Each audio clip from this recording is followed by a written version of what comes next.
So we're up to the entry. We'll continue entry of Achila Shtia, eating and drinking, and we were saying how a person has to be careful to say the brachot properly with charada, with fear in his heart, knowing that he's speaking to HaKadosh Baruch Hu, the King of the universe. So therefore, a person should have the proper intentions and say it with the right proper care. So he says, especially, person has to be careful regarding, especially the blessings for the foods, because those have more of a desire involved.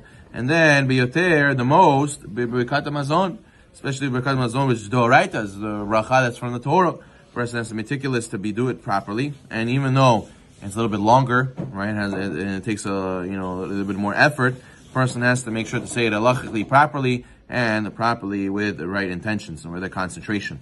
And the person has to make sure that he gives the King of the Kings, the Kodesh Baruch Hu, the proper kavod. But he says afterwards that a person has to have etiquette, has to have manners, as a person has to know that the Zohar says those who eat with gluttonous and ravenous behavior, the raftanim garganim. Right? For example, a person should not eat a piece bigger than a kazayit at once. He shouldn't take a big morsel of food and eat it like that. Or a person should not, talk while he's eating, or make no loud noises while he's eating, bothering other people. This is how a person it has to avoid acting while he eats. As he says, the Zohar says, anything that's to do with gluttony, anything that's to do with desires, purely eating for desires and eating in a non-etiquette way, is associated with the influence of Sitra de Esav. As Esav was willing to sell the birthright for some food, threw away the holiness and just thought about desires. So therefore a person has to make sure not to just eat to engorge his stomach with excessive indulgence, right? As we know that whenever you eat, the Zohar says, and you're eating for the sake of physical indulgence, you're eating. Why are you eating? Because it tastes good. I like it. Kaif. This is an amazing food. Not because it's healthy for me, not because it's good for me, for my avodat Hashem. I like it because it's kaif. You should know when you eat like that, says the Zohar, this is when it says, you're giving koach to the Sitra Achra, to the other side, to the evil side, the impurity side, and therefore a person has to avoid eating like that. Rather, he has to not give strength to the side of Esav.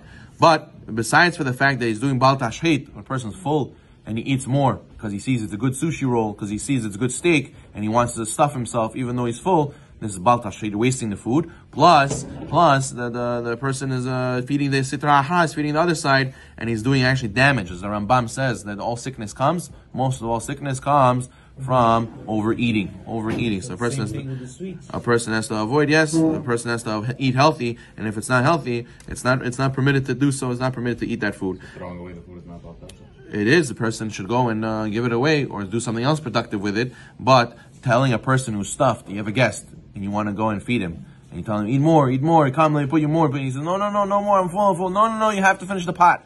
So a person has to know that it could be bal tashchit, and you're feeding Sitra Achra when you force yourself to eat past and you're full. The Rambam always says you should go and eat till a quarter way full, and then you'll become full automatically. You shouldn't fill your stomach all the way, and this is how to know why a person gets sick. But even more so, he says that a person has to avoid leizaer mishtiyah. Biyoter tzarich leizaer mishtiyah meruba. Where a person drinks too many intoxicating beverages. He says, because it's a fire that consumes unto doom, and the number of her slain is huge, meaning a person can put himself in a lot of dangers. Why are we saying the hayim?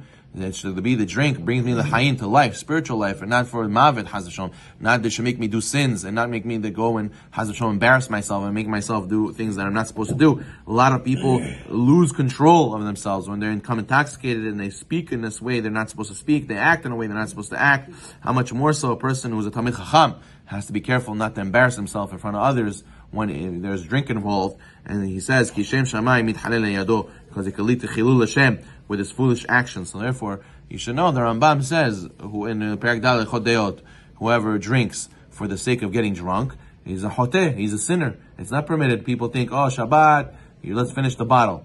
It's not a mitzvah to go to every event to go and finish the bottle. It makes you act foolish, and it makes you not be in your right mind. and it's asur. It's asur the Rambam says it's asur to do that to yourself, to get drunk every time.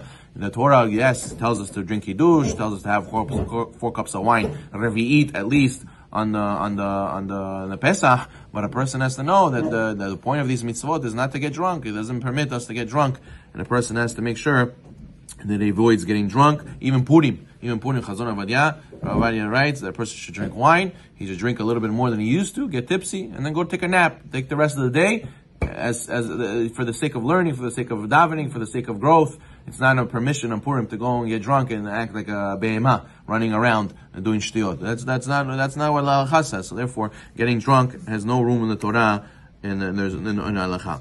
But the more important thing he writes over here, he says how much more so a person has to be careful with kashrut. The pasuk Mishlei says, put a knife through your throat if you care for your soul. How much a person has to be careful to be wary of any slight prohibition involving eating the food, because when a person goes and brings it into his body, the body itself draws strength from this prohibition, and then a person's soul becomes guilty in its very essence, which means a person goes and he blocks up his soul. As the Gemara Sechet Yuma says, don't read it v'nitmetem bam, v'tamtem ba.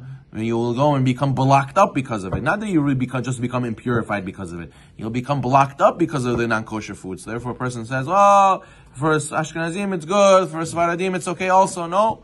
For your halacha, according to the opinions of the Shulchan Aruch, and according to the opinion that your father follows, and your background in Mesorah, your tradition and your background follows, that's what you have to follow. And if it doesn't, the Maran Achidah says whoever doesn't follow Shulchan Aruch as a Sfaradi, he has to say Chatati Aviti Pashati Yom Kippur. It will affect his neshama when he eats that food. So therefore, a person will say, "Why don't I connect with my tefillah? Why do I not connect with what the rabbi said in the shiur? Why don't I understand the Gemara? Why do I not have a desire to learn? Why do I not have excitement for spirituality?"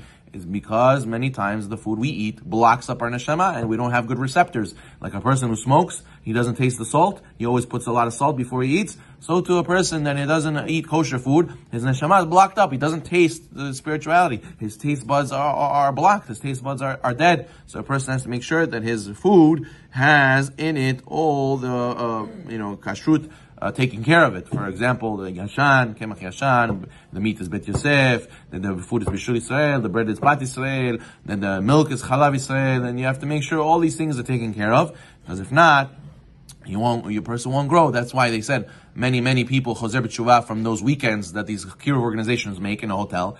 And there's so many people heard the shiurs and they became choser b'tshuva. How?